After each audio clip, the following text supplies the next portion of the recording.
Good evening, Periscope. Hello, hello, how is everyone doing? Good evening, good evening. Happy Monday. Thank you for joining my Periscope. It is my birthday and I am so excited and honored and privileged to see year 25. How is everyone doing tonight? I hope everyone had an awesome Monday. Thank you for the wonderful birthday wishes. You guys are so kind. Good evening. Oh, Vicky, hey boo, I love you. How are you? Good evening, good evening. Hey Taylor, hey Miriam.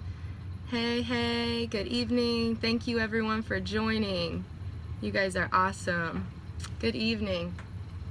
I am downstairs in my little dungeon in my basement that I have turned into my office space. So I am, if it looks scary, that's why I'm downstairs in my unfinished basement.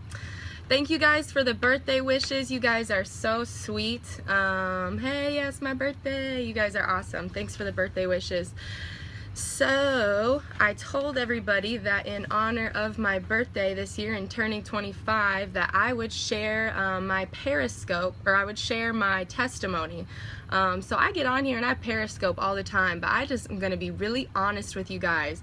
I have never been so nervous to do a Periscope in my whole life.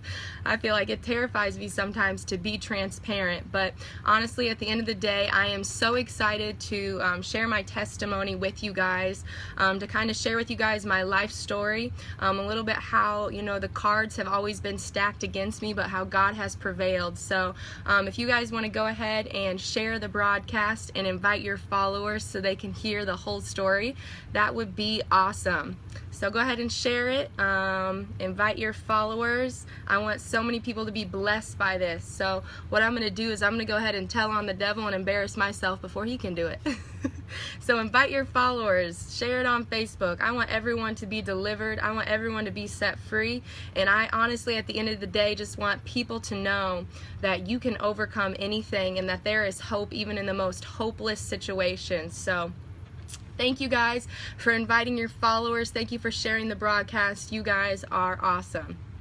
So basically, I am going to share with you guys my personal testimony from my time of birth to where I am now. And the reason that I am going to share my testimony with you guys is this: who I am, where I am, and what I am doing can only, I believe, truly glorify God to its fullest capacity if I tell you who I used to be, where I've been, and what I've gone through. So I think that where I stand today, who I am today, what God's doing in and through me today, the fact that I'm whole, the fact that I'm not dead, the fact that I'm alive will only impress you and will only truly glorify God to its fullest potential if I tell you where I've come from, if I tell you who I used to be, and if I tell you where I've been through. Because if I tell you what I've gone through, and if I tell you where I've been, and if I tell you who I used to be, then you will truly see how much, you know, how powerful God is, how sovereign He is, how faithful He is, how amazing He is, and how He has truly given me beauty for ashes, and how He can truly make life out of death. So I'm going to go ahead and I'm going to start sharing my testimony with you guys. I pray that it blesses you. I pray that you are encouraged by it. I pray that it strengthens you. And at the end of the day, I pray that it teaches you that God can use the most hopeless of situations and that God can use the most hopeless of people. So here we go.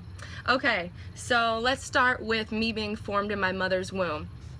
So when my mother wanted to get pregnant with me, there were some slight complications, and so what she had to do is she had to get on this medicine for a 3-month period. And basically this medicine, you weren't supposed to get pregnant on this medicine, because what happens when you get pregnant on this medicine is that your children come out missing limbs, they come out, you know, mentally ill, they come out with issues, and so they tell people, do not get pregnant on this medicine. Let this medicine run its course So basically, when you come back to get a new dosage of this medicine every month, they make you take a pregnancy test to ensure you're not pregnant before they'll give you another dose of this medicine. So my mom was on this medicine to try to prepare her body for pregnancy, but she was not supposed to get pregnant on this medicine, because the results of that was supposed to be a baby who didn't have limbs, who had deformities, who would not live. Some of even the results of this would be miscarriages. So they told her, do not get pregnant on this medicine, and would not even give her another dose of it until she proved she was not currently pregnant. During this time, my parents' marriage was extremely rocky. Neither of my parents were saved. Neither of my parents were Christians, and their marriage was very rocky during this time. And of course, during this time that my mother was not supposed to get pregnant due to the medicine she was on, she ended up getting pregnant with me. So right here we see I am born into a very rocky situation. I am formed in a womb that was not supposed to be able to carry a baby. And people who got pregnant on this medicine, their baby was supposed to come out deformed. Their baby was supposed to come out with issues. So right there, even when my mom found out she was pregnant with me, there was a lot of fear. And obviously, another thing that was going on was my parents were having a really rocky marriage. They were both being unfaithful to each other at this time, so unfortunately we weren't even really sure who my dad was. So there were a lot of issues going on. So as you can see, I was already born into, or I wasn't even born yet, but I was formed into a situation that was very unstable. And I was formed in a situation where I wasn't supposed to happen. From the point of my conception, I was considered an accident. My mom was literally on medicine you were not supposed to get pregnant on. So from the very beginning, you see that there were a lot of issues and there were a lot of complications. So there was a lot of fear around around me being in my mother's womb. My father didn't want me. He didn't believe that I was his even. There was just a lot of complications, a lot of drama. So you can see right there, the devil was beginning to set me up for failure. The devil tried to kill me by making me be formed in my mother's womb at a time when I wasn't supposed to come, a time when I was an accident, when my mother was on medicine that was supposed to make me deformed, that was supposed to make me come out without limbs, that was supposed to make her miscarry. So you can see right there, from even the conception of my birth, I was right there. The devil was trying to destroy me. So then, my mom actually was able to carry me almost to full term, but she started having issues and ended up birthing me prematurely. So not only, was I formed at a time my mother wasn't supposed to have me, the doctor said I would come out with deformities. The doctor said they didn't know if I would survive. So then I'm birthed and I come out early and I'm very, very sick. I have jaundice. I can't leave the hospital. I have to stay in the hospital. So basically, jaundice is when your body begins to poison itself because your liver is not fully developed enough to be able to cleanse your body from toxins. So now I'm born and there's so many toxins within me that my body's trying to kill itself. So we can see here another issue. So I have all these toxins in me. They're not sure if I'm gonna live. I'm a little tiny baby born prematurely. So finally, I get better, I get well, and my mom takes me home. Now at this point, I come out. When I was born, I had stick straight black hair, bright blue eyes, and my mom said my eyes kind of looked like this when I first came out. So my dad, I guess, took one look at me and was like, I don't think that's my baby. So here we go, more drama, rejection right there from the time I enter into the world. My father doesn't think I'm his. He wasn't very loving. He wasn't faithful to my mother. So my mom brings me home from the hospital, and she told me, my dad wanted nothing to do with me. The day they brought me home from the hospital, my dad was out back shooting guns and literally would not help my mom with me.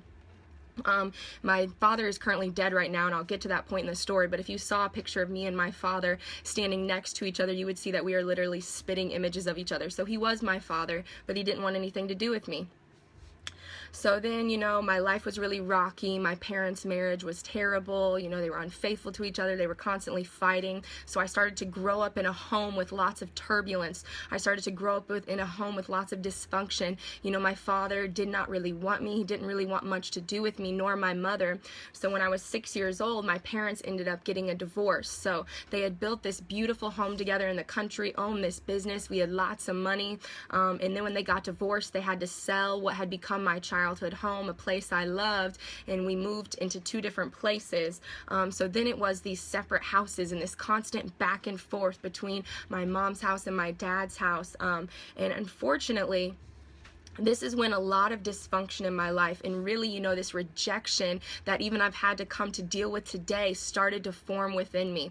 Because my dad would say, oh, I'm going to come get you, I'll pick you up at this time, and I would be sitting for hours at my house looking out the window waiting for him to come to get me, and he wouldn't come to get me. He would be supposed to pick us up from school, wouldn't pick us up from school. He would be supposed to pick us up from daycare, wouldn't pick us up from daycare. So I learned that my father was a person who did not want me, and as a little girl, that's something that severely hurt me. And then the worst part was when I was actually around my father and at his house, he was extremely irresponsible. He was extremely abusive. He used to beat me and my brother.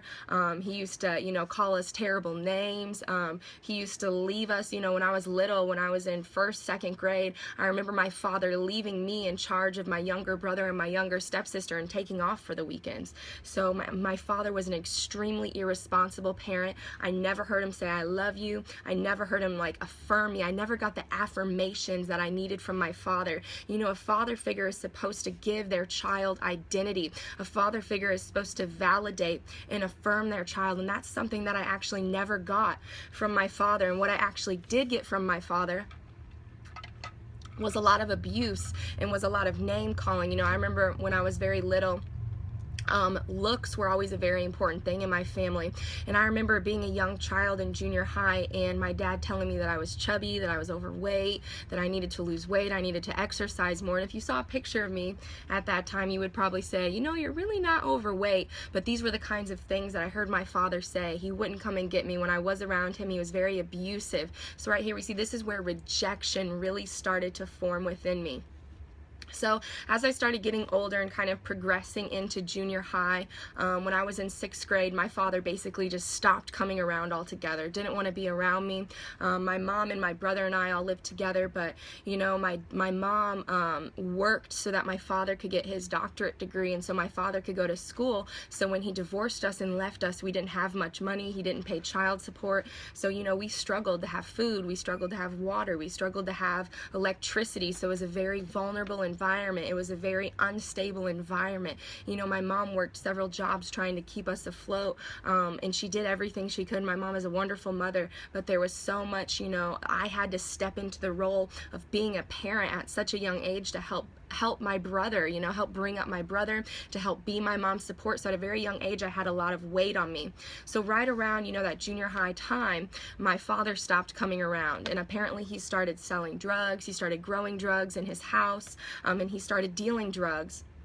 And so I didn't see much of him. He was already an angry person before, but he became even more angry. So this was another huge problem I faced, was that I saw a father figure as someone who was angry, as someone who was abusive, and as someone who was always looking to punish you, because this is what I learned from my father, and this is something that I later began to project onto God. And this is why it's so important that people have good fathers, because our earthly fathers will teach us a lot about God. And if you have a dysfunctional earthly father, a lot of times you'll begin to project that onto God. So right around that junior high age, my father started selling drugs. I didn't see him very much, but one night he came to pick me and my brother up randomly. We went over to the house and he made us sit upstairs as people were coming in and out of the house, which I now realize were, they were coming in, getting drugs and leaving. He was dealing the whole time we were there. And when he dropped us off that night back at my mom's house, he looked at us and he told us he loved us, which I could probably count on one hand how many times my father told me he loved me. I used to sit up and cry sometimes because I would tell my mom, Daddy doesn't love me. I'm not pretty enough. I'm not smart enough. Why doesn't Daddy come and get me? So when he told me he loved me as he drove away, I thought that was so odd. And then a few nights later, I had a dream, and I was awoken from the dream screaming and crying. I had a lot of very traumatic dreams as a child, and my mom came running in, what's wrong, and I said, I had a dream that my dad and my stepfather my dad and my stepmother were dead in their car. And my mom was like, okay, that's really interesting, they're okay, they're not dead, whatever. So very interesting that I had a dream about this, and I felt very traumatic about it. I felt like it was real. I remember crying. And then a few nights later, my mom comes into my room, I believe about 4:30, 5 o'clock in the morning, and she wakes me and my brother up, and she tells us she needs to tell us something. And my mom at this point is profusely crying. She's bawling. I don't know what's wrong with her. And she wakes my brother up as well, and we're sitting there, and she's like, your father's dead. And I was so confused because I was like, I just had a dream about this. But she told us that my father was dead, and then she told me the story of when the cops found my father, he had shot my mom and then killed himself, or shot my stepmom and then killed himself. So this was extremely devastating to me and my brother, because even though my father was extremely abusive, and even though my father was extremely unloving, he was still my father. And so I remember sitting there and just being so terrified, and so jarred and just confused, because at one point I felt so depressed, and at the other point I felt almost relief. But I remember feeling so rejected. If there was one feeling I felt when I found out my father killed himself, it was the fact that I felt so rejected, because once again, I took it so personally that maybe if I would have done more. I remember sitting in my bed and just thinking, what could I have done to make my father not kill himself, or why was I such a terrible child that my father would kill himself because he didn't want to know me, didn't want to see me? Why was I not worth it? So right there we see again that rejection, that abandonment starting to set in, starting to define me, starting to define my self-worth. Basically at that point, I can tell you very strongly, I felt worthless. I felt like I wasn't worth loving. I felt like there was something wrong with me. I just felt overwhelmed with the fact that I was rejected and that I wasn't good enough, because if I was good enough, my father wouldn't have killed himself. And so, and there were other daddy issues that I had as well. My mom remarried, and my first stepdad, he was an alcoholic. He was a very loving man, a very caring man. He wasn't an abusive alcoholic, but he was an alcoholic. And he was kind of like the biggest father figure I had. And then he ended up leaving abruptly as well. In the middle of the night, he left, and I never to this day saw him again. And he's actually dead now too. He passed away from liver cancer. He basically drank himself to death. So again, another father being ripped from me. Even my third stepfather, my mom remarried for a third time, he was very mentally and psychologically messed up and crazy, and would say very mean things to me. And so I just had all of these men in and out of my life, and I felt very rejected and very abandoned, and I felt like I wasn't worth love. And this is what began to shape me to see myself the way I did. And I feel like this was the great setup. I titled this Periscope, When the Cards Are Stacked Against You. And that's literally what my life was, is it seemed like so many cards kept getting stacked against me. But I want you guys to know that God did begin to intervene. So this is an important part, so listen to this part, because it's going to come back up again. So when my father killed himself, shot my stepmom and killed himself, it was all over the news, it was in the newspaper, it was on the TV, and there was another family across town, and there was a little girl in this family named Jennifer. In this family, their father had committed suicide as well, for different reasons, but they saw in the newspaper and on the television that my father had done, and they began to pray for my family. Now their family didn't know my family, we had no connection, but their family just started praying for my family. I didn't know them, didn't know anything about them. So remember that. We didn't go to the same school, had no idea who they were, but this family across town, when they read about my family in the paper, they just became burdened because they understood the hurt of a father committing suicide and started praying for my family. So at this time, it's clear to say that I hated myself. I felt like I wasn't good enough. I felt very rejected. And right about this time, I'm entering into 7th, 8th grade. It's a new school year, but I was also, besides just going through traumatic events of my father's abuse, my father's suicide, having to take care of my brother, growing up quickly, all of these things, I was also very, very bullied in junior high. So if you would have known me back in junior high and back in grade school, I was basically afraid of everyone and afraid of everything. I would walk around, one time the teachers called my mom and told her that I would walk around the school with my head down and with my eyes down because I was so afraid to look anybody in the eye. I was terrified of people. I was severely bullied. I was very geeky. I was very smart. I loved to learn. I loved to read. So I would just stick my nose in books and was did not know how to socialize, did not know how to talk to people. You know, my family was not well off, so I didn't wear any of the cool clothes. I didn't know what to do with my hair. I had no idea what to do with makeup, nothing. So, you know, I was extremely bullied in junior high, constantly made fun of, locked out of houses at parties. My friends had a burn book, basically a book making fun of people, and they had a whole page in there about myself I ended up reading one day. So junior high was very traumatic for me. You know, besides the people made fun of me and called my dad a murderer, called my dad all kinds of names, told me I was evil. People said stuff like, "What'd you do to your dad to make him kill himself?" So junior high, I mean, junior high kids are mean.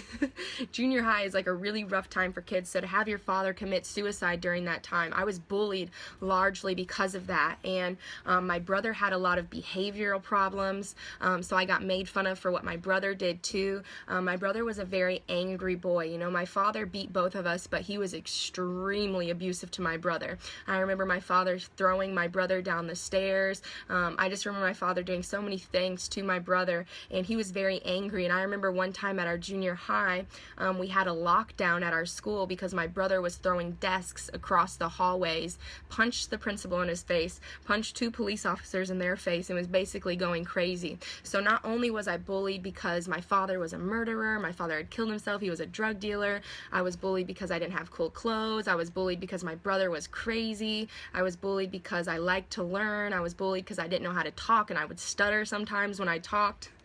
I was severely bullied in junior high, so junior high was some rough years for me. In all of this, what this was rejection, and it made me afraid of people. I was afraid to talk. I feel like from a young age, the devil was really trying to shut my mouth up. But my first year, and now you'll start to see God intervening and how God began to save my story.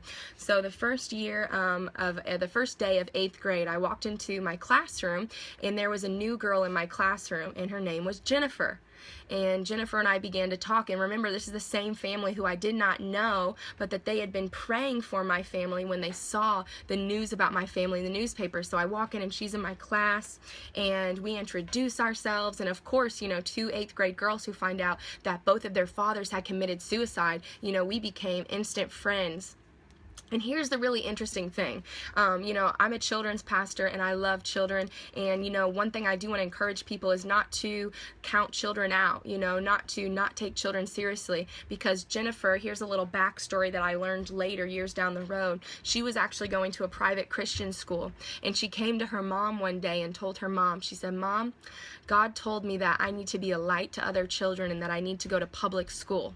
And this was when she was in 7th grade. And this is what inspired, you know, and then her mom was like, "Okay, how do you say no to that?" So this is what, you know, I mean, look at God connecting the dots. So then she came to public school and we met, and then we became friends. And so she started, you know, inviting me to church. And so I started going to church for the first time in my life. And I liked church, but church was a very confusing place to me. The church that I attended, it was a Nazarene church. It was a very traditional church, a very small church, a very loving church, but I felt like every person I met in that church, their entire family went there, and they were very, you know, I felt like they were the very cookie cutter families. To me, from the outside looking in, it appeared that they all had that white picket fence life. You know, their mom and dad went to church, they had a full family, and to me, I just felt like I never belonged. I felt like I was never good enough. So although I had been introduced to church, you know, I didn't have the right clothes. I felt like I didn't have, you know, I didn't know the right things to say. I didn't really know anything about the Bible. I didn't know anything about Jesus, and I just felt like I didn't fit in. So in junior high, I started going to church with her and getting to know her family, but I still felt like I didn't really fit in. So church really confused me, and church was a place of great anxiety for me. I would get nervous. I just felt like I didn't fit in, but that church was so loving to me. So then, now we're progressing into freshman year of high school, and this is when everything goes downhill. So in junior high, I was extremely bullied. I didn't know how to do makeup. I didn't have cool clothes. I liked to learn. I read every book in the Harry Potter series. I read Twilight. All I did was read, and I was extremely bullied. I was teased for my looks. People called me ugly. People made fun of my hair. I was terrible. So junior high were some rough years. So then I get into high school my freshman year, and all of a sudden I start, as people like to say it when they tell the story, I started getting pretty. So I started getting pretty, and all of these popular people who had bullied me for years started taking an interest in me, and I was so amazed. I started getting attention from boys.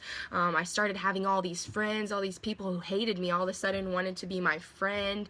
And so basically at this time, this was the first time in my life I'd started getting attention and getting friends, and I was like, wow, being somebody who felt so rejected, who felt so unwanted, who felt like she wasn't good enough for her father to live, and so he killed himself. When I started to get that attention, I was like, this is amazing. So basically I did whatever it took to get this attention. So freshman year of high school, I started sneaking out of my house. I started hanging out with the wrong crowd, started drinking, I started smoking, I started doing drugs, I started to get D's and F's in school, I started skipping school, I started hanging out with lots of senior guys, I became extremely promiscuous, I started to find my identity and my sexuality and my ability to attract men and my ability to keep friendships. I basically was willing to do whatever it took to make these people like me, because it was the first time in my life that people had ever shown an interest in me. So I was so excited by this, but I started to become very, very miserable. So I would party all weekend, I would take drugs and go to school, I would party on school nights, I would skip school. It was terrible. I was so exhausted. So I was still going to church, but because I felt like I didn't fit in, I felt like I wasn't good enough for church, I felt like I wasn't good enough for church people, I was still doing all these other things. I would still get, really high, I would get really drunk, I started to kind of, experiment with boys. I always wanted to date somebody. So at this point, I started dating, and I just went from guy to guy. And I remember, long nights after parties, I remember laying in bed at 3 or 4 in the morning, even being at some of the coolest parties, some of the best parties, getting attention from some of the coolest guys, whatever it is. I still remember laying in bed at the end of the night, staring at the ceiling. And this is one prevailing thought that has always been a thought, that I've seen throughout my life, is I thought this: there has got to be more to life than this. I would just lie there and think, I'm drinking with the coolest of people, partying with the coolest of people, getting attention from the hottest guys, and I still feel like there's just got to be more to life than this. So at this point, I was stuck between two worlds. I was still going to church, but when I wasn't at church, I was drinking, I was smoking, I was hanging out, I was being promiscuous and flirtatious, I was giving my body away to people. So I was living in these two worlds who were almost at war within my soul. It was like I wanted more, and I wanted to be good enough for God, but I knew I wasn't good enough for God. So then I would go out and drink and smoke and party, and I just became so exhausted. So then, and this is where everything really started to change in my life, my friend invited me to church camp, and I decided to go to church camp. And I went to church camp, and there was a guy there, and basically every Christian that I had met up until this point was someone who had grew up in the church. Everybody that basically went to the church I was in, they'd grown up in the church, they'd grown up as a Christian, so I didn't really know too many other stories. So I went to church camp, and there was this guy. I tried to find him since, but I can't. He was a speaker, and his name was Jerry Cantalupo, and he began to share his testimony, and he began to share about how he was a crack addict, and how he had been in and out of jail, and how he had almost died, and how he had done all of these terrible things, and yet now he was saved, and now he was serving the Lord. And he began to speak about, being rejected from his parents, and his father not loving him, and how God loves him. And I remember just sitting there during this message and crying and being like, oh my gosh, if God can love a person like Jerry Cantalupo, then God can love me too. And so it was on this night when they had an altar call that I went up to the altar, and I finally was like, okay, God, if Jerry Cantalupo, if you can love him, and he's done all of this, then maybe you can love me too. So at this point, I gave my life to Jesus, and I remember sitting at the altar and telling Jesus, and this is, I think, when I kind of got, when God kind of called me to preach or share the gospel, but I didn't really know what that meant. I didn't have the words for it, but I told God, I said, okay, God, I give my life to you, and I promise for the rest of my life to share this same message that's been shared with me, with everyone else, so they can experience this freedom, so that they can experience this love, so that they can experience what I've experienced. I promise to tell people who have made mistakes, who have lived imperfect perfect lives, that God can love them no matter what they've done. So at this point, I went from somebody who was constantly drunk, constantly drinking, constantly high, and from that moment on, I said, I'm done drinking, I'm done cursing, I'm done smoking, and I didn't drink again. Literally stopped cold turkey. So it is possible to do. I didn't drink again for 7.5 years. And then now I drink sometimes in moderation. I will have a small glass of wine, but for 7 years I didn't drink. So it is possible to quit cold turkey, quit drugs, quit drinking, quit everything.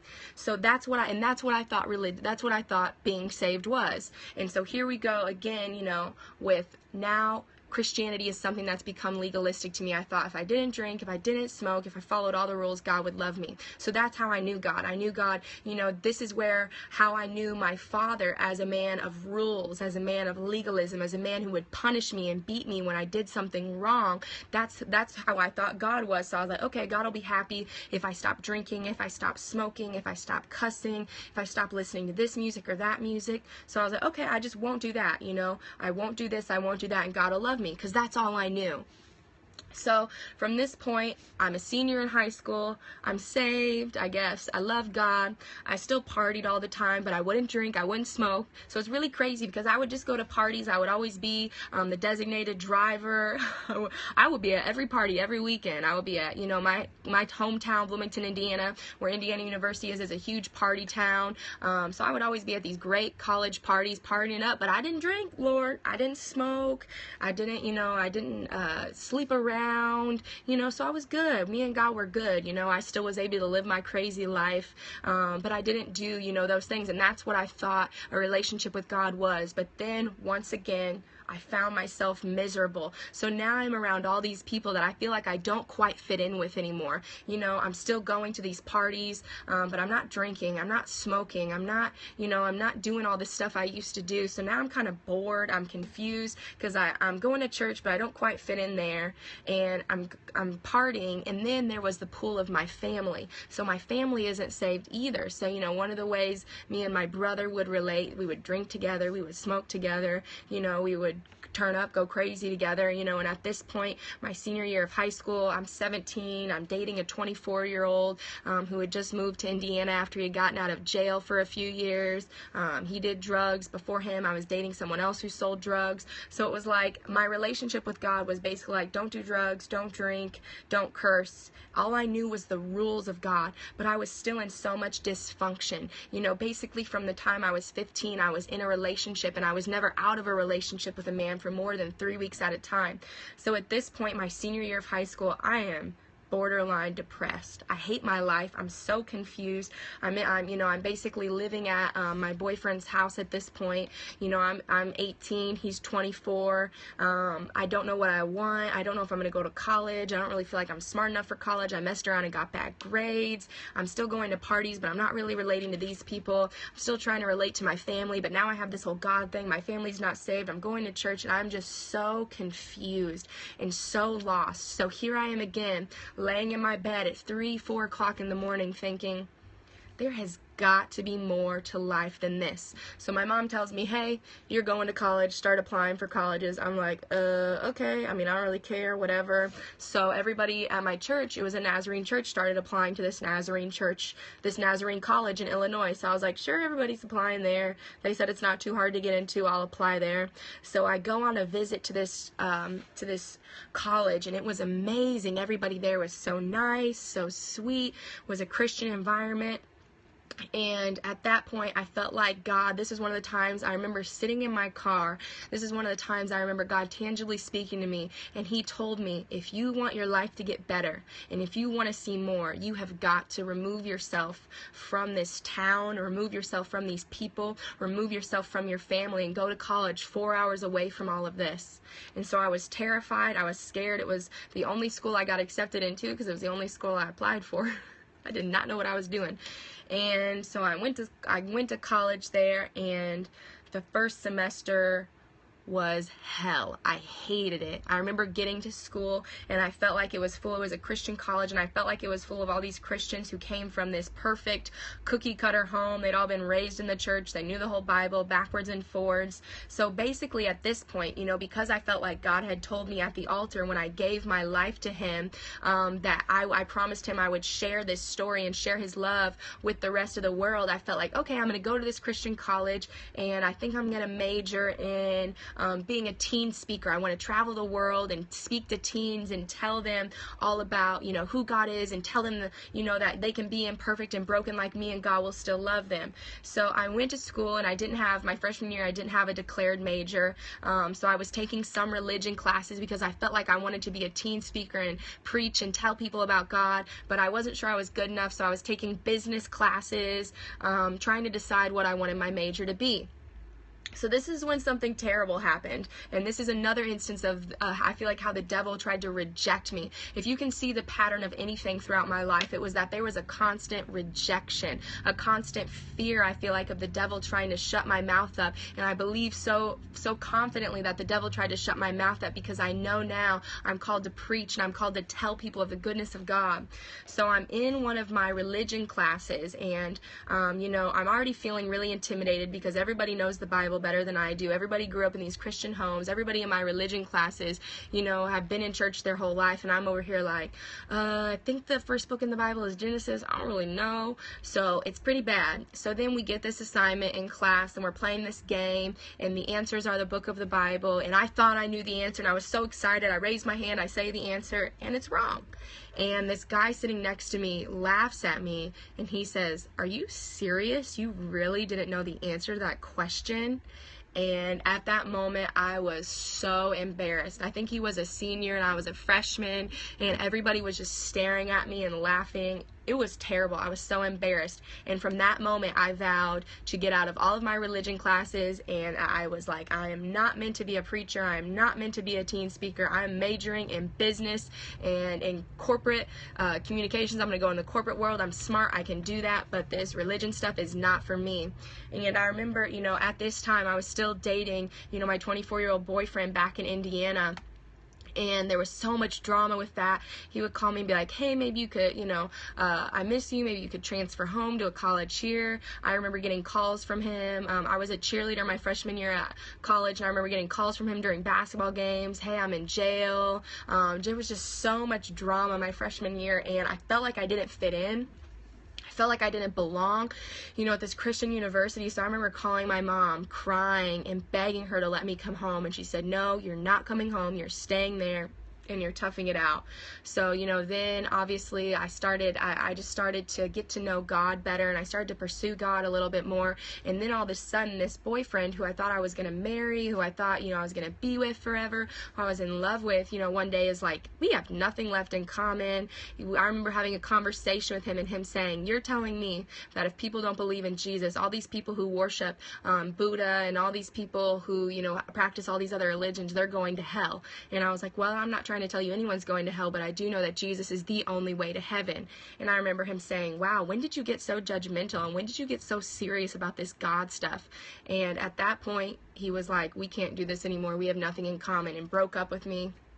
And I was devastated. So at this point, I'm 4 hours away from home. I felt like I didn't fit in with all these kids at college. The boyfriend that I had back at home, that was kind of like my safety net. I found my affirmation, found my validation in men and in my sexual identity. He left me, and at this point, I was extremely broken and extremely confused. And I remember laying in my bed. I used to go back, me and my roommate my freshman year of college didn't get along, so I ended up moving out. I was living by myself in a dorm room by myself at this point, and I remember laying in bed at night crying and crying and crying. And once again, it was that same cry.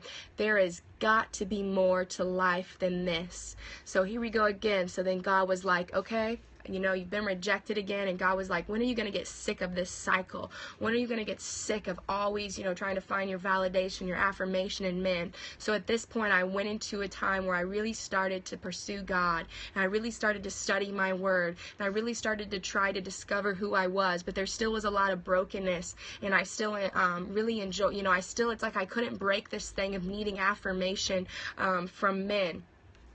So then this is another pivotal moment in my life when everything changed.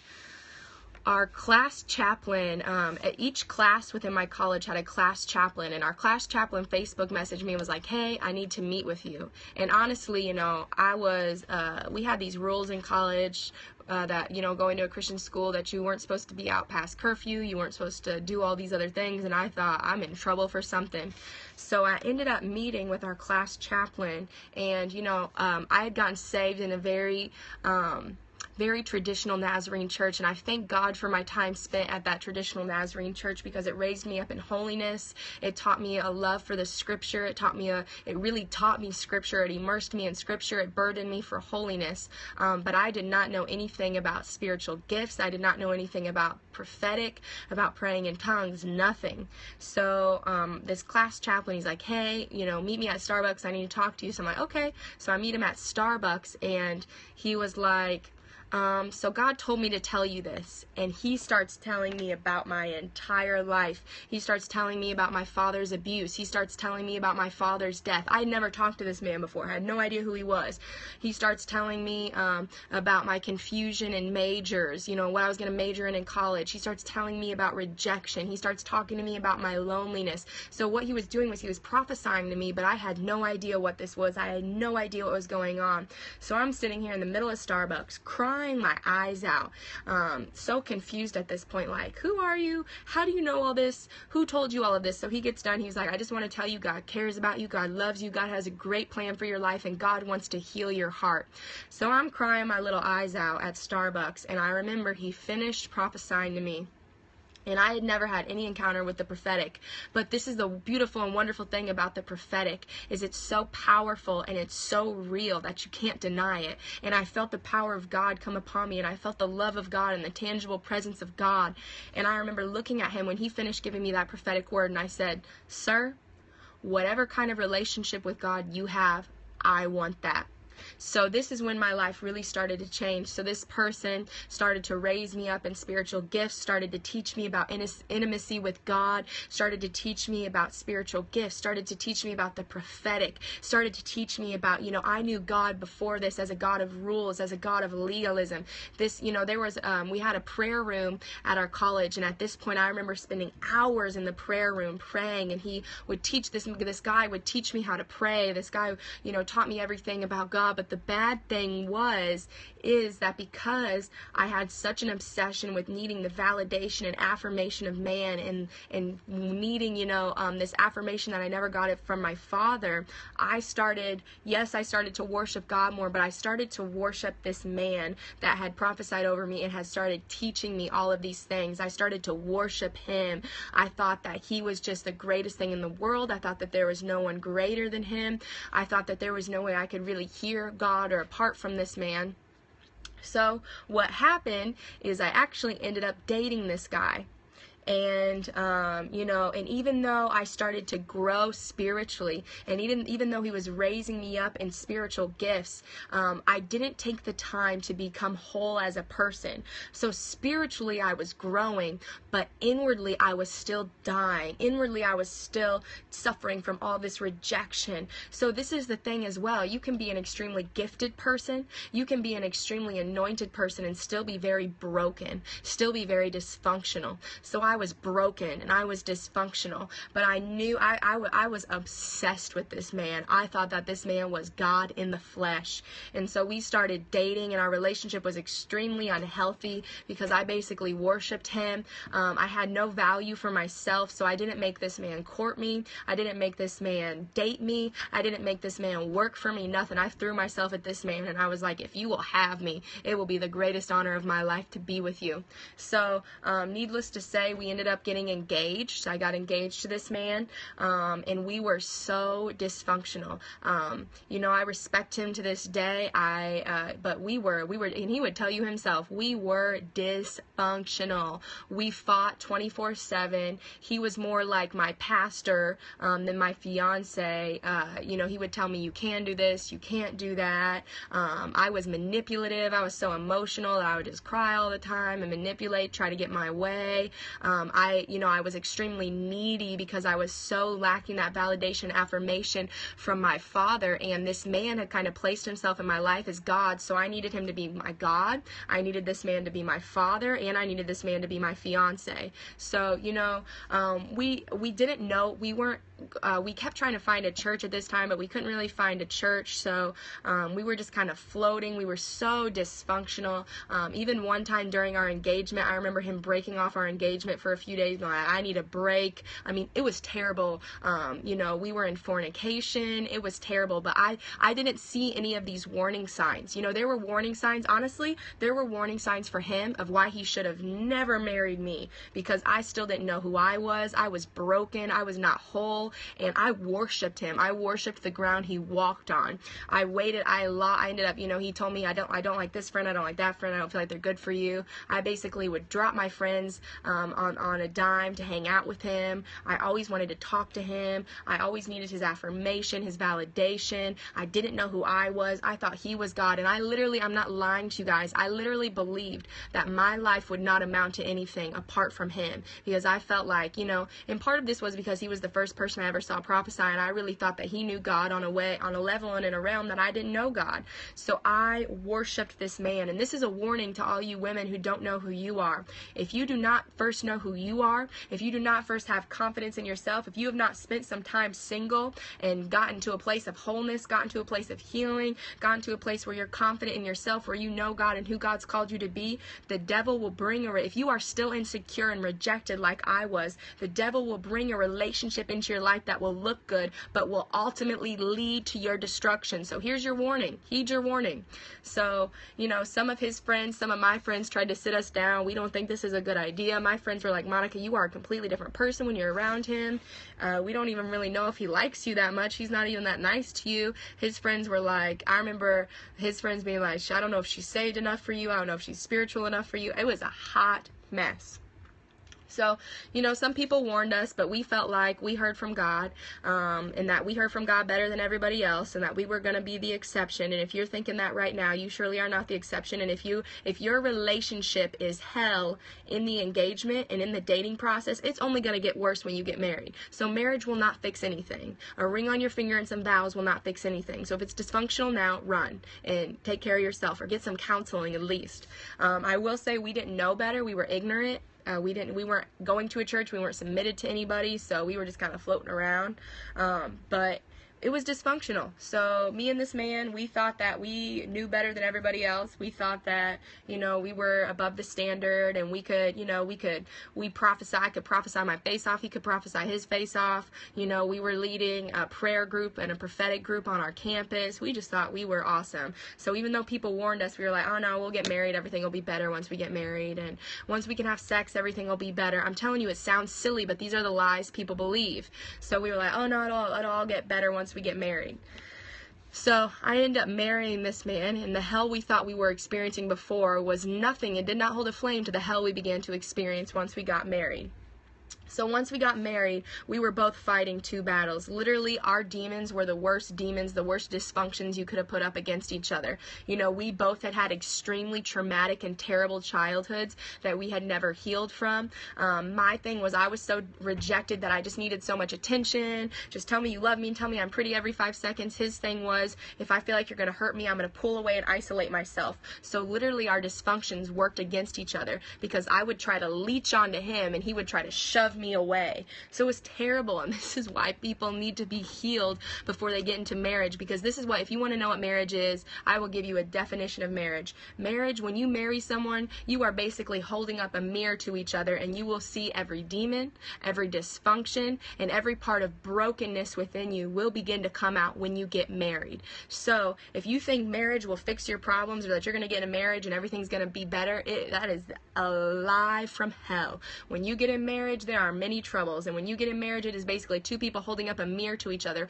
holding up a microscope to each other, looking, and you can see every problem, every speck, every issue becomes illuminated, because now you're in close quarters with someone. You have to function with them every day. And so now what you see is you are really going to get to know that person's dysfunctions, and you are really going to get to know that person's problems. And this is why I hate the saying my other half, because if two halves come together, they're going to kill each other trying to find their other half and make themselves whole. This is why it is so important. I hate the saying my other half. You will never be my other half. You will be my other whole. I'm going to come into whenever I eventually do get remarried, I will be a whole, and I expect the other person to be a whole too. You should never go into a marriage looking for someone to fix you, looking for someone to be your daddy, looking for someone to give you the affirmation or validation that you never got from your parents, looking for someone to fix you, looking for someone to make you happy. If you are single and you are unhappy, do not get married, because marriage will not fix your problems. You need to learn to be happy single before you get married, because marriage is not something to make you happy or make you feel good about yourself. If you don't know who you are and you think that you're going to find your identity in marriage, the devil is a liar. You will not find your identity in marriage. All it's going to do is you're going to find out just how messed up and how broken you are. And that's what happened. My marriage was complete hell. It was terrible. He didn't know who he was. I didn't know who I was, and we started to destroy each other. We would get in knockdown, drag out fights. We would throw stuff at each other. We would call each other out of each other's name. It was we got the cops called on us one time to our house. We were dysfunctional with a capital D. The really funny thing is that, while we hid this dysfunction very well, and before it got too bad, we were young adult pastors at a church. So we were pastoring people, and we did not have our lives together. And at this time, we started to come. So basically, while we were still engaged, we went and visited a church, and this pastor gave my fiance at the time a prophetic word, told him his whole life, and so we were like, okay, whatever this church is, we're going there. So we ended up joining this church, and this is the church I still attend today, All Nations Worship Assembly. And basically my first interactions with, if you guys know who Dr. Matthew Stevenson and Dr. Camila Stevenson is, they heard that my husband and my ex-husband and I were fighting, and our marriage was a disaster. And so they call me one night randomly. This is before I even got to the church. They call me one night randomly, and they heard, so one of my ex-husband's friends was close to them, and they told them, like, hey, her husband has left the house. She can't find him anywhere. He's been gone for hours. She doesn't know where he is. It's 3 o'clock in the morning. And after that, my pastor now, but I didn't know him at this time, had prophesied to my ex-husband. He really felt a deep connection to him. So they ended up calling me, and they were like, hey, what's going on?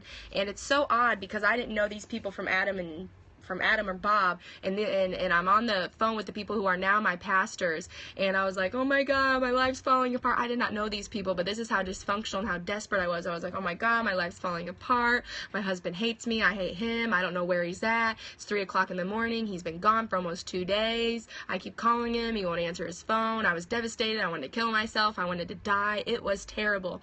And so from this point, they entered into our lives, and they started to counsel us. And so at this point, there were so many fights going on. I was fighting to discover who I was. I was still insecure. He was fighting to figure out who he was. But at this point, we started to get counsel. Things got a little better, so then we started being young adult pastors. And then all hell broke loose. I get sat down one day at my pastor's house, and am basically told that in more or less words that my husband at the time had been in contact with his ex-girlfriend for the past 3 months, and my whole life is shattered at this point, and I don't know what to do. And at this point, we were still young adult pastors, so we got sat down from that. And my husband at the time told me he didn't know if he wanted to be with me anymore, didn't know if he loved me anymore, didn't know what he wanted, and now there was this other girl involved. And basically at this point, though, from this side of the story, it's starting to sound like he was a really bad guy. I, but I was equally as bad. So he was 50% of the problem, and so was I. We were destructive to each other. Women, the one thing you should never do to a man is tear him down with your words. If you are a wife right now, or if you're engaged or whatever, if you're single, I think the number one job of a wife is to build her husband up. And as you guys know, or if you know, I have the gift of words. You know, as someone called to preach and teach, I have a great gift with words, but that gift can also be used for evil. And so basically what I did to my ex-husband is I destroyed him with my words. I tore him down. I used to call him out of his name all the time. I would call him things like a wimp, or I would tell him to man up, and it was terrible. And so people, you know, when you hear that side of the story that he started hanging out with his ex-girlfriend, it sounds terrible, but basically I had pushed him to the edge of the cliff and he jumped. So at that point I looked at him and I said, okay, I forgive you for everything, because really you probably, you know, he said he reached out to her because he felt like I hated her and he needed someone to talk to. And you know what, was he right in doing that? No, but I had destroyed him with my words, and every time he dreaded coming home, because all I would do is tear him down, tell him how he didn't love me enough, didn't do this, and that, and it was terrible. So basically we had both pushed each other to the edge of the cliff and he jumped first. So at this point I was like, okay, my marriage is in huge trouble. So this is when, you know, I started going to professional marriage counseling. We were still seeing my pastors. I started praying and fasting, trying to believe God to save my marriage. We tried to get back to a better place, and then one day my husband comes to me and he says, I'm done. I don't like you. He starts drinking. He starts partying more, and he says, I don't know what I believe about God anymore, and I don't want to be with you. I'm going to divorce you. So here we go again with rejection. And I want you guys to see how the devil literally set me up to be destroyed through this. So, you know, as a young girl, I was rejected by my father. Then my father killed himself. Rejection, abandonment, lack of affirmation, lack of identity. Felt like I wasn't good enough for him. From there, I had two other stepfathers. One who was an alcoholic and left in the middle of the night. The other who was very mentally weird and kind of mentally and psychologically would get into your head, and he left as well. So I had just experienced all this abandonment and rejection. My worst nightmare in life, if anybody would have asked me what my worst nightmare was, and everybody knew it, was for my husband to leave me. And so he comes to me, he tells me that he wants to divorce me, and my whole life is just, I feel like it's flipped upside down. So at this point, I'm like, okay. And at this point, he's starting to walk away from God. We're sat down. We're not pastors anymore. He's not sure if he's going to keep coming to church. Tells me he wants to divorce me, and I'm like, okay. I'm going to start praying, I'm going to start fasting, and I'm going to believe God to save my marriage. God's going to do it. God's going to save my marriage, because God's a good God, and God loves me, right? So God's going to save my marriage. So I'm going to marriage counseling with my ex-husband, or husband at the time, and he stops going to marriage counseling. He stops coming to church. He stops really, not sure what he believes, starts believing things like there is no such thing as hell, starts to question all of these things. He's drinking, he's interacting with all these women, he's got this new job, making all this money, and it's terrible. I'm depressed. I still don't know who I am. I still think this man is God. It was terrible. He was lost. I was lost. You know, we had both equally hurt each other. We were both equally wrong. But at this point, I was willing to fight for my marriage, and he just was not. So finally, you know, we ended up separating for a little while. I lived with someone else in the church, and he ended up living back at his parents' house. We were separated for 4 months, and then he came to me one day, and he was like, okay, maybe we can make this work. I'm not sure what I believe anymore spiritually, but I was like, you know what? Till death do us part. So this is what you guys have to understand. You know, this is my encouragement even to single people, engaged people. You have to be willing, if that person decides they're going to walk away from God, if that person decides they wake up and they're, you know, doing whatever, you don't get to leave them. So that is one thing I understood. So I said, okay, I know you're not sure what you believe about God, but I promise till death do us part, so I'm not leaving. Besides the fact that I still worshiped this man and thought he was God, so there was no way I was ever going to leave. So we moved back in together, and 2 weeks later he decides he doesn't want to be with me. We move into this house, buy all this furniture, do all these things, and then 2 weeks later he decides he doesn't want to be with me anymore, goes on a business trip. We don't talk the whole time he's on a business trip, comes back, and he's like, I'm divorcing you. And this is the 4th time he tried to divorce me. So he served me divorce papers. He left the house. He said, I'm done with it. I'm divorcing you. Stopped coming to church. Didn't know what he basically walked away from his faith at this point. He was hurt. He was broken. I was hurt. I was broken. At this point, I am desperate. I am fasting. I am praying. I am begging God. I remember the day he called me and told me he was serving me divorce papers. I remember walking out of my job, falling face first on the concrete pavement on my hands and knees and saying, God, where are you? God, save my marriage. I was devastated. I thought that this was the worst thing that could ever happen to me. And it was truly the devil trying to set me up for complete destruction and complete annihilation. So basically, in more words than less, he left. He divorced me. I've tried to fight it, and at this point my counsel told me, you've been fighting this for a year and a half. This is the 4th time he's tried to divorce you. You cannot make this man love you. So if he wants to leave, you have to let him leave. So at this point, I am at my lowest point ever. My worst nightmare has come true. I am more confused than I have ever been because I married this guy because I thought he was God, because he taught me how to prophesy, he taught me how to pray, he taught me who God was. I am so confused. I am so devastated. I am so broken. My father killed himself and left me. My 2 other stepfathers left me. I had been in and out of all these relationships with men, and now my husband had divorced me and left me.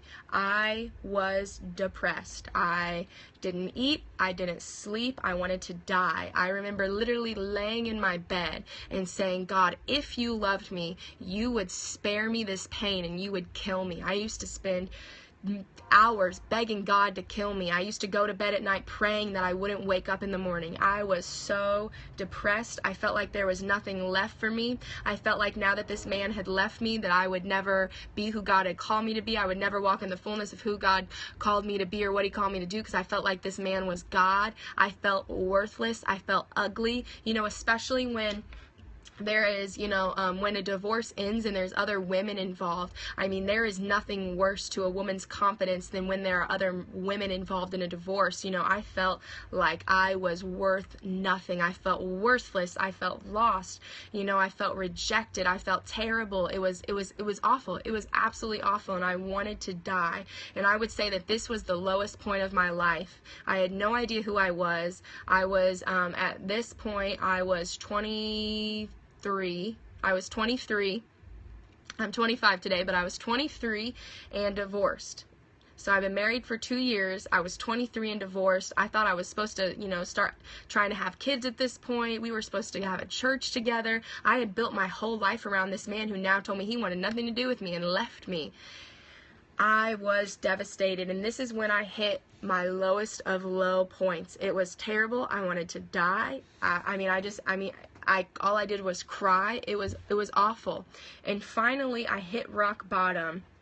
And I was laying in bed, and it was that same thought that used to perpetuate my thoughts before I got saved, before I found God. There's got to be more to life than this. So finally, I decided to embark on this journey, and I was like, you know what? Clearly, God's not going to let me die, so I better start learning to live. And so I literally felt like this was the worst thing ever. And this is what I want people to hear about my testimony, is I thought that, I saw my mom get divorced 3 times. I saw my father in 2 different marriages, and I said, that's never going to be me. And I was so rejected from men. I said, once I find my husband, I'm never going to get a divorce. And you know what? I really thought, I prayed, and I fasted, and I went to marriage counseling by myself, and I begged God to save my marriage. There were many people praying with me for God to save my marriage, and I thought that, for God to show up, or for God's will to be done, that my marriage obviously had to be saved. But I did not get that fairy tale ending. My marriage ended up ending in divorce. I've been divorced for 2 years now. And so that was something that really tried to shake my faith. The devil used to tell me stuff, well, obviously you're not good enough for anyone, and not even good enough for God to save your marriage. No one's ever going to want you again now. And so what I want you guys to see is that sometimes things don't turn out in a fairy tale ending. You can pray, you can fast, you can do everything you can, but sometimes you just don't get that fairy tale ending. You cannot control other people, and you cannot control other people's decisions. So what happened at this point is I was like, okay, it's time to grow up. I started praying, I started fasting, I started getting in my word, I started journaling, and I went on this discovery, and I said, okay, I'm going to find out who God really is, and I'm going to find out who I really am. And I'm not going to lie to you, it was hard, and it sucked for a long time, and I had to wake up every morning, and it was, at first, it was baby steps. At first, it was like, okay, I ate 3 meals today, that's good. And then next, it was like, okay, I went a whole day without crying. And the next, it was, I went a whole week without crying. And the next, it was, I went a whole day without thinking about him. Or I went a whole night without waking up in the middle of the night and reaching for him. Or I went a whole, it's baby steps. It's baby steps. And sometimes the journey sucks. And sometimes it's hard. And sometimes all the cards are stacked against you. But these are those moments where you have to pull up your bootstraps and say, life sucks, but I'm going to fight for my life. And so basically, I learned to fight for my life. I felt inadequate. I felt like I wanted to die, and I was depressed. But what began to change me was I started to really pursue God's love, and I started to really pursue who God was, and I went on this discovery. My mentor at the time, and my mentor still now, at that time she looked at me and she said, you need a true revelation of God's love and who God is. And so I started to go on this journey to discover who I was, and to discover, who I was, and I came into a real encounter with God's love. And so, I stand here in front of you guys a year and a half later, and you can see how my entire life, I really believe that ultimately the devil tried to use my divorce to end my life. There were moments where I considered backsliding. There were moments where I considered walking away from God. There were moments where I felt like, God, I've been faithful. I've served in the church. I've loved him no matter what he's done for me. And yet here I still am in a divorce. There were moments I almost, walked away from God. Moments I almost quit on my faith.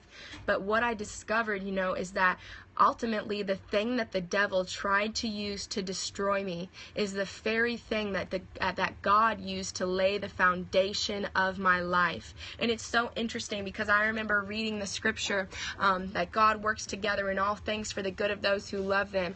And I was so perplexed by that, because I was like, God, a divorce is not your will. A divorce is horrible. The Bible says you hate divorce, so how could you possibly work in this? But I literally hit rock bottom at that moment. It was the most rejected I ever felt, the most abandoned I ever felt, the most broken I ever felt. And it was at that place of complete brokenness. It was at that place of complete abandonment. It was at that place where I literally had no desire to live anymore, that God decided to lay the foundation of my life.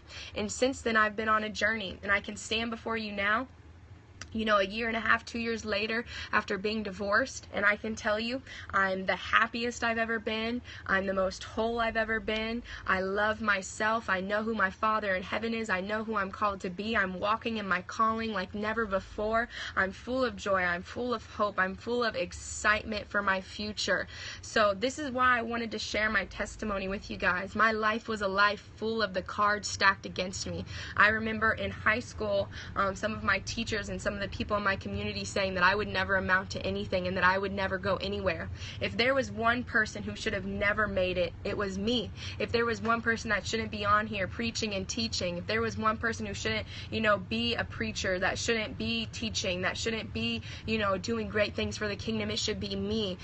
God, the devil tried to shut up my mouth. The devil tried to destroy me through rejection. The devil tried to destroy me through abandonment. Even the shame I felt from my divorce, that even through my divorce, the devil tried to shut my mouth, saying, well, you're divorced. Nobody's ever going to want to hear you say anything. Nobody's ever going to love you again. Nobody's ever going to want you again.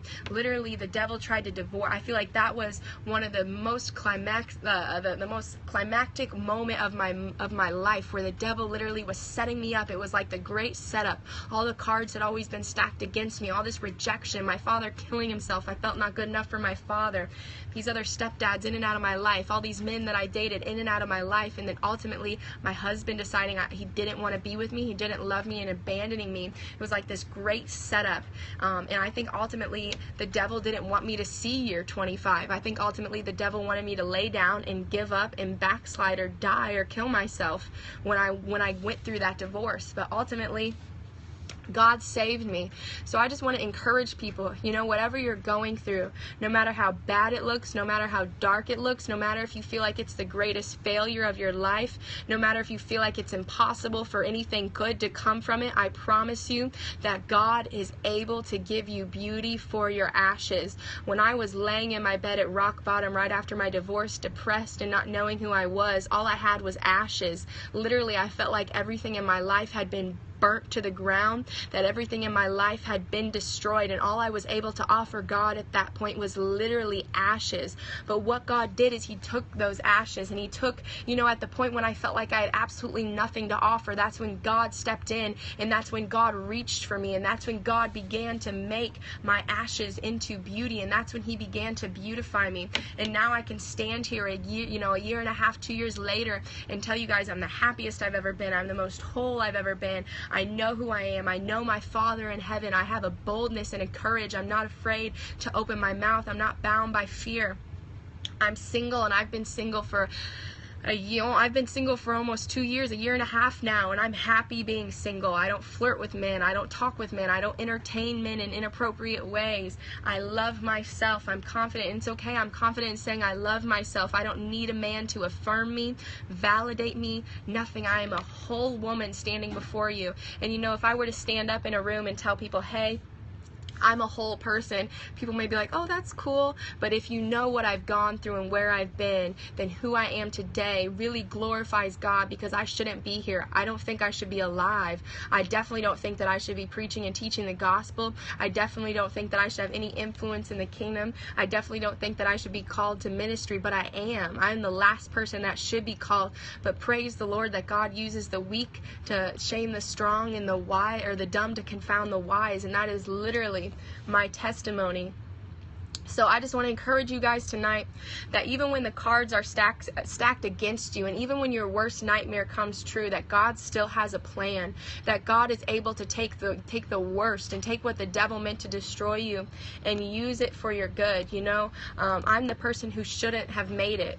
I'm the person that I really believe the devil did not want me to see 25, but I am so grateful, and I'm so blessed, and I'm so honored that God was able to use my ashes. And now I know that part of my life calling is to go and heal other people, is to go and give other people hope. I remember being at rock bottom and feeling like I had absolutely no hope.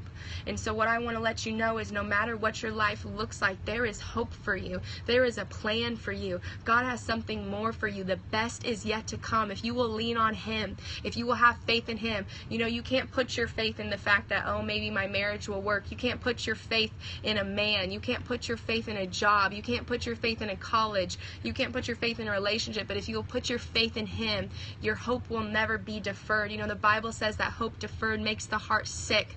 And I think there are so many heart-sick people. And I know that when I hit rock bottom, I was truly a person who had a sick heart, but God was able to take that and really give me true hope.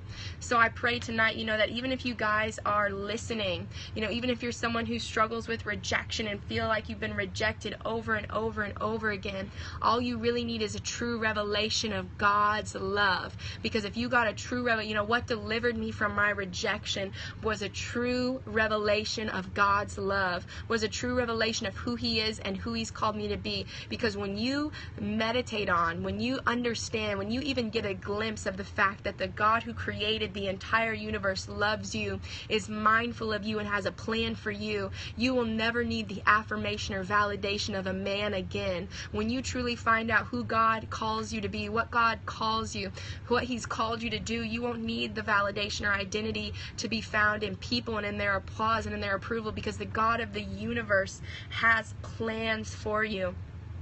So I just want to encourage you guys tonight. If God can make me whole, I was a broken, busted down mess. I found my identity in my sexuality. I found my identity in affirmation and validation in men. If God can make me whole, he can truly make anyone whole. And if God can use my life and give me beauty for ashes, if I can be walking in the fullness of who God's called me to be, then you can too. So if I can come out of this thing on the other side, standing up telling you I'm the happiest happiest I've ever been. I'm a joy-filled person. I do not have bad days because I choose not to. I may have moments, but I don't have bad days. I don't have bad weeks. I don't have bad months. And that is truly amazing for someone who's really experienced a life where the cards have been stacked against me. So I just want to encourage you guys tonight. There is hope for you. There is joy for you. It is not too late. Your life is not too broken, and you have not done too much wrong for God to love you or to take, if all you have tonight is broken pieces, because when I hit rock bottom, all I had was broken pieces. All I had was ashes. If you will take those broken pieces, and if you will take those ashes and offer them to God, He will happily and joyfully take them and make something beautiful for them and make something beautiful out of them. So I just encourage you guys tonight that no matter what your life looks like, no matter what you're facing, no matter what brokenness you're facing or impossibilities you're facing, give God your ashes, give God your broken pieces, and He will make something beautiful out of you. So that's my encouragement to you guys tonight. There we go. That is me being completely transparent. That is my life and where I stand. Even with turning 25, there was a lot of things I faced, feeling like, 25 was always the age that I told myself that by 25, my whole life would be together. And, even right now, on paper, my life looks terrible. I'm divorced. I'm single. I don't have kids. I live with my mom. I live at home. I'm at a job I don't really like. The fullness or the fulfillment of my dreams, I'm not really seeing it come to pass right at this moment. I feel like there's so much more. So if I were to, 25 was always the age that I told myself that by that age, I'll have my whole life together. So even turning 25 right now, on paper, it looks bad. It looks really bad. But I know that, my life is not, this is why it's so important that we don't have our life caught up in the successes of what the world would say success is, because even though I'm divorced, even though I'm single, even though I live with my mom, even though, whatever it may be, even though I'm at a job I don't necessarily love, even though I'm not doing what I feel, the fullness of what I feel like I'm called to do one day, I know that there is so much to be grateful for. So even if on paper your life looks like a mess up, know that God's still working in your life. I know, that one day I will see that God's told me that the year 2016 and that the year 25 for me will be the year of the fulfillment of His promises over my life. So even though if I were to write a paper right now of what's going on in my life, people may look at me and be like, oh, that's kind of messy. I know that God's working in it, and I know that the best is yet to come, and I know that even on paper many may discount me and many may count me out. That's the very reason that God's going to use me, because at the end of the day, if God uses me, and I was one messed up, crazy, psychotic, depressed woman, and He uses me, that He's going to get the glory out of it, that He will be glorified, that His name will be made known, because people will look at me and be like, man, there's no way that crazy woman did that on her own. That had to be God. So just be encouraged. I pray all of you were encouraged by this tonight. No matter what your life looks like, what age you are, God can still work through you. God can still make beauty for your ashes. So I just want to encourage you guys with that. Thank you guys so much for joining. I pray that you guys were blessed by this. Please make sure you check out my website, wisdomisthenewblack.com. Make sure you follow me on Periscope. Share this Periscope with your followers, that they can be encouraged, that God can take one messed up person and make their life beautiful. So I love you guys. Make sure you follow me on Instagram, Wisdom is the New Black. Follow me on Periscope, on Facebook, Wisdom is the New Black. Thank you guys for sharing a good probably hour and a half with me. Sorry, it was a long story. With me on my birthday. You guys are awesome. Hashtag Scope family. I love you all. So I pray you guys were blessed by this. I pray you guys were blessed by this. I know I usually do sunrise scopes Monday through Friday, but I won't be sunrise scoping tomorrow. I'm going to take a morning off and just spend some time journaling with God and getting some revelation for year 25. But I will see you guys Wednesday morning on sunrise scope, and I'll be talking about what I want to take in with me for year 25 as I turn 25. What are some characteristics and habits of things that I want to take with me? So I hope you guys will join me Wednesday morning, and then Wednesday evening I will be on prophetic Outpour Ministries bi-monthly call, so make sure you join for that as well. So thank you guys for listening to my testimony. I pray it blessed you, and I pray you know that if God can use somebody as messed up as me, that he can use you too. So I love you guys. Have a wonderful, wonderful evening, and I will see you guys Wednesday morning. Bye.